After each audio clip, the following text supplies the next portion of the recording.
شکریہ مولا رضا، شکریہ مولا رضا، شکریہ مولا رضا، غریب الغرباء سن ہم سب کی صدا، ہم کو روتے پہ بلا اپنا دوبار بنا، مولا رضا یا رضا، مولا رضا، مولا رضا، مولا رضا یا رضا، مولا رضا، مولا رضا، مولا رضا یا رضا، مولا رضا، مولا رضا، مولا رضا یا رضا، مولا رضا، مولا۔ اعوذ باللہ من الشیطان اللعین الرجیم، بسم اللہ الرحمن الرحیم، الحمد للہ رب العالمین، بارئ الخلائق اجمعین، وهو خیر ناصر ومعین، والصلاة والسلام علی سیدنا ونبینا ابی القاسم محمد واہل بیتہ الطیبین الطاہرین، اما بعد، السلام علیک یا ثامن الحجج، السلام علیک یا سیدی و مولاي علی بن موسیٰ الرضا، اللہم صل علی محمد وآل محمد وعجل فرجہم۔ ناظرین محترم، السلام علیکم ورحمۃ اللہ وبرکاتہ۔ عشرہ کرامت کی اور اس آج کی نشست کا موضوع امام علی رضا علیہ الصلاۃ والسلام سے ایک طویل روایت ہے کہ جو حالات حاضرہ کے ساتھ مناسبت رکھتے ہوئے بیان کی گئی ہے۔ اس روایت میں امام عالی مقام نے اپنے فضائل بیان کرنے والوں کے اقسام بیان کیے ہیں کہ کس طرح ہمارے فضائل بیان کیے جاتے ہیں اور کس طرح ہمارے فضائل بیان ہونے چاہیے، کون سا طریقہ غلط ہے اور کون سی روش درست ہے۔ یہ روایت بہار الانوار کی 26ویں جلد میں امام سے منقول ہے۔ آج کے ان حالات پر جب ہم طائرانہ نگاہ کرتے ہیں تو ائمہ طاہرین علیہ الصلوۃ والسلام کے فضائل کو اس طرح بیان کیا جاتا ہے کہ جو ہرگز ائمہ طاہرین علیہ الصلوۃ والسلام کی خواہش اور ان کی منشا کے مطابق نہیں ہے۔ ہمیں ائمہ طاہرین علیہ الصلوۃ والسلام کی فضائل اور ان کی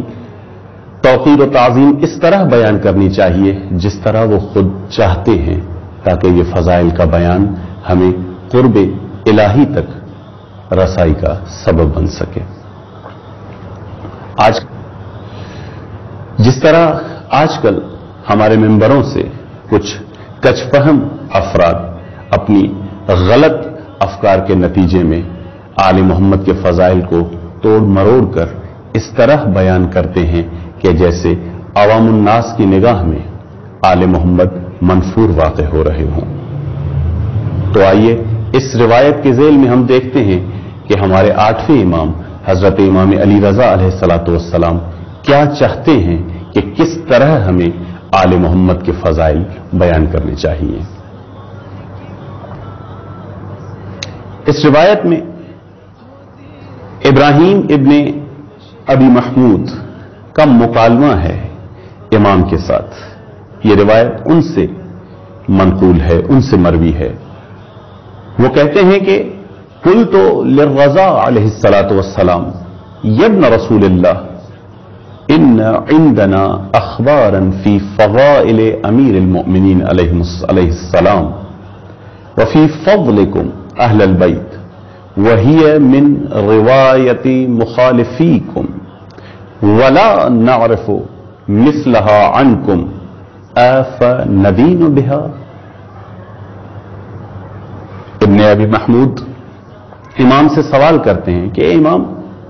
ہمارے پاس آپ کی فضیلت میں، آپ کے فضائل میں کچھ ایسی روایات پہنچتی ہیں کہ جس میں امیر المومنین علی علیہ الصلوۃ والسلام کے فضائل بیان ہوئے ہیں،